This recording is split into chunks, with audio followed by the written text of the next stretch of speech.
Bienvenidos a la pregunta semanal. Gracias por escucharnos. Dios les bendiga. Les saluda el pastor Sergio López desde Costa Rica. ¿Cuál es la diferencia entre fornicación y adulterio según la Biblia?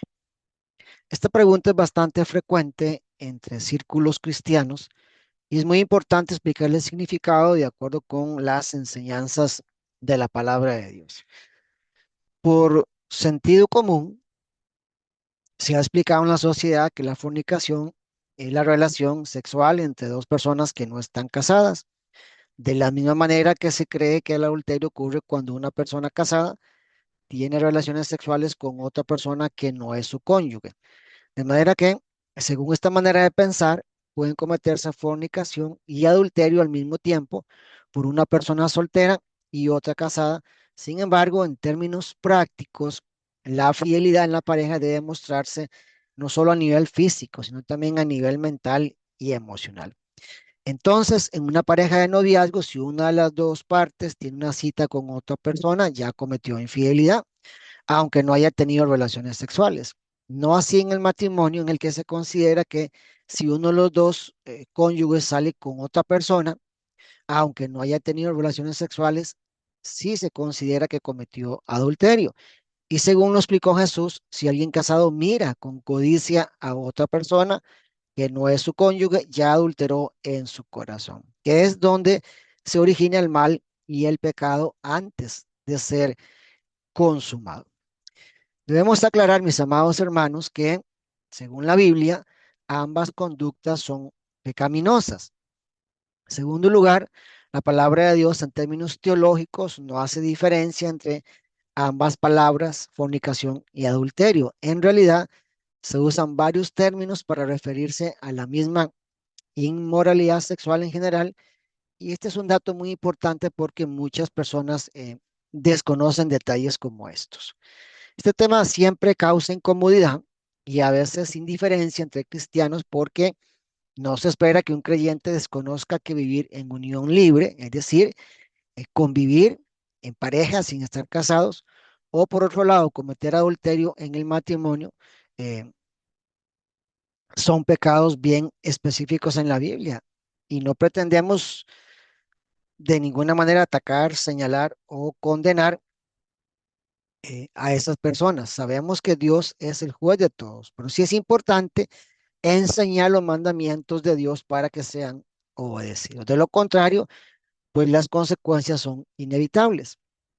Además, debo decir también que vivir en esta clase de pecados hace perder eh, la relación con Dios y también con los demás, al tiempo que es un asunto que de no resolverse puede tener implicaciones para el juicio final y la salvación de las personas, es decir, para la eternidad. Aunque como les expliqué al inicio, la Biblia usa palabras hebreas y griegas para referirse al mismo acto de la fornicación como del adulterio, y aunque lo amplía a la inmoralidad sexual en general, para fines prácticos y para una mejor comprensión de todos nosotros, vamos a separarlo en el caso de la fornicación para las relaciones sexuales fuera del matrimonio y en el caso del adulterio para eh, personas casadas. Eso es solamente para fines prácticos y didácticos. Hablemos entonces de la fornicación entre personas solteras que tienen relaciones sexuales. Pueden ser divorciadas, viudas o en unión libre, es decir, que no están casadas legalmente. La Biblia condena la fornicación.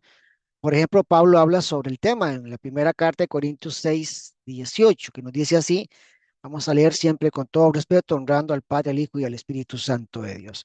Huid de la fornicación. Cualquier otro pecado que el hombre cometa está fuera del cuerpo, más el que fornica contra su propio cuerpo peca. También en primera carta de Corintios 6:13 hay otra referencia importante. Dice así, las viandas para el vientre y el vientre para las viandas. Pero tanto al uno como al otro, como a las otras, destruirá Dios. Pero el cuerpo no es para la fornicación, sino para el Señor y el Señor para el cuerpo. En hebreo, el término que se usa significa prostituirse. En griego se utiliza la palabra que significa inmoralidad sexual, prostitución o infidelidad y aparece más de 20 veces en el Nuevo Testamento. Por cierto, la palabra griega porneia, que se usa para fornicación, se usa como el derivado de pornografía. Así que este no es un detalle menor que las parejas deben ignorar. De manera que cuando alguien comete fornicación está pecando contra Dios porque está quebrantando sus mandamientos, porque está pecando contra su propio cuerpo que debe ser templo del Espíritu Santo y no debe contaminarse. Y además peca contra su prójimo que también fue creado a imagen de Dios. De hecho, si profundizamos más, la Biblia enseña un principio, y es que cuando una pareja se une en una relación sexual, vienen a ser un solo cuerpo, una sola carne. Entonces, cuando hablamos del matrimonio, por supuesto, esto está permitido, pero cuando es fuera del matrimonio, imagínense nada más las implicaciones que esto conlleva, porque no estamos hablando solamente de un pecado sexual y de algo físico, sino algo que trasciende eh, lo que nosotros realmente conocemos, porque tiene que ver con la parte emocional y con la parte espiritual. Por otro lado, cuando Cristo señala la fornicación como una de las causas para el divorcio, lo dice de esta manera. Vamos a leer un texto de los muchos que él mencionó, San Mateo 5:32. Pero ahora yo les digo que el hombre solo puede divorciarse si su esposa tiene relaciones sexuales con otro hombre. Si se divorcia de su esposa por otra razón, la pone en peligro de cometer ese mismo pecado. Si esa mujer vuelve a casarse, tanto ella como su nuevo esposo serán culpables de adulterio. Sucede, mis amados hermanos, que cada vez que leemos este pasaje solamente relacionamos adulterio y no la palabra fornicación, que bíblicamente y teológicamente hablando implican lo mismo. Pero aquí, por ejemplo, en griego se usa la misma palabra para fornicación, que es una de las causas permitidas para el divorcio. Esto habiendo agotado, por supuesto, todas las posibilidades anteriormente y no debe verse como la primera opción nunca. Aquí el término se refiere a toda la inmoralidad del cuerpo y Cristo dijo al respecto que toda inmoralidad sexual tiene su origen en el corazón del hombre. San Mateo 5:28 es un texto más que nos sirve como referencia. Hablando Jesús, él dijo, pero ahora yo le aseguro que si un hombre mira a otra mujer con el deseo de tener relaciones sexuales con ella, con el deseo de codiciarla, ya fue infiel en su corazón.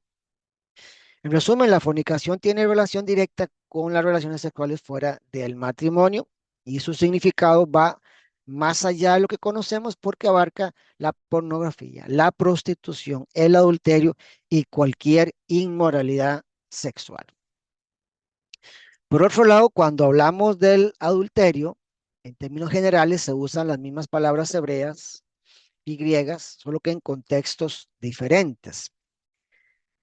Es decir, son diferentes las palabras, pero el significado y el contexto es muy similar. Para ser práctico, estamos hablando de que en las relaciones sexuales, al menos una de ellas es casada legalmente para hablar de adulterio. Adulterio viene de la raíz que significa alterar o corromper y se refiere a la violación del pacto matrimonial, es decir, la infidelidad. Hay personas casadas que en medio de estos conflictos se frustran y no logran acuerdos, entonces cometen el error de alejarse el uno del otro y luego dan pie a las tentaciones carnales y mundanas. Posteriormente, su cónyuge en venganza también comete adulterio, sea de manera consciente o inconsciente. Pero para ir más allá, es importante describir varios escenarios. Por ejemplo, una pareja casada legalmente que se separa de cuerpo, pero viven bajo el mismo techo. El hecho de unirse en algún momento no constituye ningún pecado. Más bien Dios llama a la reconciliación y al arrepentimiento. Pero digamos en el caso de que se separan de cuerpo, pero deciden vivir en casas diferentes, ambos tienen las mismas responsabilidades y derechos ante Dios y ante la sociedad. Por ejemplo, un hombre que esté legalmente casado, pero que se separa de su esposa por alguna razón y no se divorcia, pero inicia otra relación con otra persona, aunque no tenga relaciones sexuales, o sea, simplemente un noviazgo, como llaman comúnmente, ya según la Biblia cometió adulterio. Y eso es importante aclararlo porque según la sociedad mundana en la que nosotros vivimos, esa persona pues tiene derecho a otra relación, pues está separado. Pero el problema es que legalmente sigue unido a su esposa. Entonces, debería quedarse solo mientras resuelve su situación eh, conyugal y su situación legal. Cristo habló en San Mateo 19:9 que con solo mirar con codicia a otra persona que no es el cónyuge, ya se cometió adulterio en el corazón.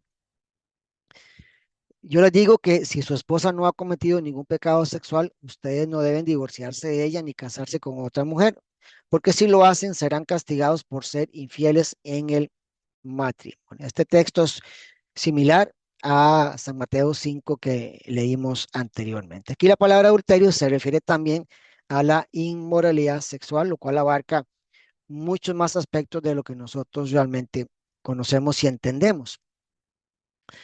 Cuando se comete adulterio es la clara violación del pacto matrimonial, tanto así que tanto el Antiguo Testamento como el Nuevo Pacto, la Biblia usa esta imagen para referirse a la unión de Cristo con la iglesia en un pacto de amor, de fidelidad, de santidad y de respeto. Debemos aclarar también que la sexualidad no es mala en sí misma, fue establecida por Dios, pero bajo ciertos parámetros. Por ejemplo, debe ser ejercida en el marco del matrimonio y de acuerdo con normas de santidad y pureza. Fuera del matrimonio, eh, como la fornicación y el adulterio, son pecados condenados por Dios y los que practican estos pecados deben arrepentirse y alejarse de ellos. De manera que las parejas que se encuentran en alguna de estas dos condiciones pueden tomar la decisión de cambiar y Dios las va a perdonar, porque ni la fornicación ni el adulterio son pecados imperdonables. Eso sí, ambas condiciones deben enfrentar las consecuencias, pues, en todos los sentidos. Lo que un cristiano no debe hacer nunca, mis amados hermanos, es normalizar esta clase de vida, es decir, vivir en fornicación o vivir en adulterio, aunque para el mundo sea algo bastante común. Por ejemplo, la mujer adúltera, usted recordará, fue perdonada por Jesús, pero se le advirtió la gravedad de su pecado y se le instó a no pecar más.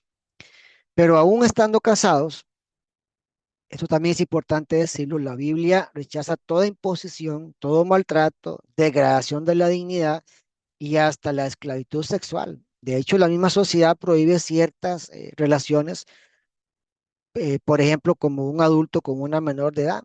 Eso ya está bien penalizado en Costa Rica, aunque sea una relación voluntaria y consensuada. Así que en el matrimonio puede haber también inmoralidad sexual que debe ser rechazada rotundamente, sean parejas de creyentes o no. Por otro lado, el Nuevo Testamento eh, va más allá con el concepto de la concupiscencia, la lascivia, la lujuria, es decir, cualquier deseo desordenado y desenfrenado, porque no se espera que ningún creyente practique tales cosas.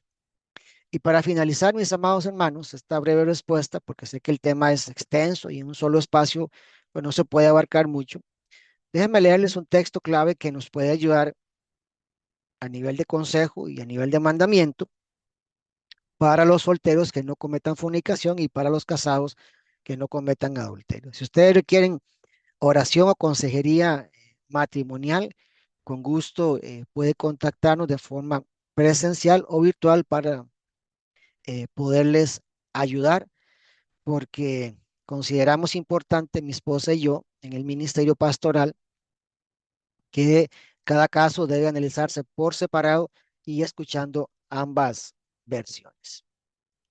Primera carta a Corintios 7, del 1 al 11. Nos habla de cómo resolver problemas en el matrimonio. En casa usted puede leer y estudiar con calma todo el capítulo completo para una mejor comprensión. Dice así, en cuanto a aquello que pusieron en la carta que recibí de ustedes, de que es mejor no tener relaciones sexuales, por supuesto que es mejor, aunque mejor aún es que cada hombre tenga su propia esposa y que cada mujer tenga su propio esposo, para que no caigan en relaciones sexuales prohibidas. El esposo debe tener relaciones sexuales solo con su esposa y la esposa debe tenerlas solo con su esposo. Ni él ni ella son dueños de su propio cuerpo, sino que son el uno para el otro. Por eso, ninguno de los dos debe decirle al otro que no desea tener relaciones sexuales. Sin embargo, pueden ponerse de acuerdo los dos y dejar de tener relaciones por un tiempo para dedicarse a orar, pero después deben volver a tener relaciones. No vaya a ser que al no poder controlar sus deseos, Satanás los haga caer en una trampa. Por supuesto, les estoy dando un consejo, no una orden. Yo preferiría que tanto los solteros como las viudas se quedaran sin casarse como yo, pero a cada uno Dios le da capacidades distintas, a unos de una clase y a otros de otra. Pero si no pueden dominar sus deseos sexuales, es mejor que se casen. Como dice el dicho, vale más casarse que quemarse. Los que están casados, el Señor Jesucristo les da esta orden. No deben separarse. Si una mujer se separa de su esposo, que se quede sin casar o que busque reconciliarse con su esposo, pero tampoco el esposo debe abandonar a su esposa. De manera que si los solteros siguen estos consejos, pueden huir de las tentaciones de la fornicación y los casados pueden mantener la fidelidad y evitar las tentaciones del adulterio. Dios espera fidelidad y pureza dentro del matrimonio y que los solteros cuiden sus cuerpos para eh, glorificar a Dios y no contaminarlo con los pecados sexuales, que es el tema que hoy estamos compartiendo. Si ustedes, aún como creyentes, cometen pecado de fornicación porque viven juntos sin casarse, hoy deben tomar una decisión firme de buscar la santidad y apartarse del pecado. Si ustedes están casados, pero experimentan adulterio de uno o los dos cónyuges, también pueden arrepentirse y buscar la reconciliación matrimonial. Aconseja también el apóstol Pablo que si hay yugo desigual en el matrimonio, es decir, que uno de los dos no es creyente, pero que ambos deciden seguir juntos, no se separen, pues no sería una causa bíblica de divorcio aprobada por Dios. Eso evitará, además, la infidelidad conyugal. Me gusta muchísimo hablar sobre lo que el autor de la carta a los Hebreos eh, escribió en Hebreos 13:4. Todos deben considerar el matrimonio como algo muy valioso. El esposo y la esposa deben ser fieles el uno al otro, porque Dios castigará a los que tengan relaciones sexuales prohibidas y sean infieles en el matrimonio. Así que el matrimonio debe ser respetado y honrado porque Dios lo estableció. En la versión Reina Valera 60 dice que a los fornicarios y a los adúlteros los juzgará Dios. Así que este es un asunto que debe ser considerado por todos nosotros. Por último, también debo decir que los efectos de cualquier pecado sexual, como la fornicación y el adulterio, son muchos, por lo que no es mi interés por ahora mencionarlos, pero sí sabemos por el sentido común y por las experiencias que conocemos que las implicaciones son físicas, emocionales y espirituales, tanto para las víctimas como para los victimarios. Ojalá, mis amados hermanos, esta reflexión a manera de respuesta nos haga pensar a todos hoy, tanto para cuidarnos como para evitar caer en estos pecados, eh, y que los que están cometiendo estas conductas pecaminosas puedan arrepentirse y buscar el perdón de Dios. Recuerde que siempre hay esperanza, aunque usted considere que su caso ya no tiene remedio, solo Dios sabrá el cómo y el cuándo para ayudarle a superar sus pruebas y sus tentaciones. La Biblia nos llama a huir de la fornicación y a respetar el matrimonio. Esto nunca lo olvide. Así que mi consejo es no comprometa su salvación solo por un capricho egoísta, solo por satisfacer sus deseos carnales y mundanos. Recuerde que Dios le ama y desea su restauración. Despido este espacio, la pregunta semanal. Dios los bendiga. Gracias por escucharnos. Hasta la próxima. Se despide de ustedes el pastor Sergio López desde Costa Rica. Suscríbase a nuestro canal para promover la sana doctrina y llevar mensajes de esperanza a más personas alrededor del mundo. Dele me gusta, comparta nuestros programas y active la campana de notificaciones para enterarte de nuevos videos. Gracias por escucharnos. Dios les bendiga.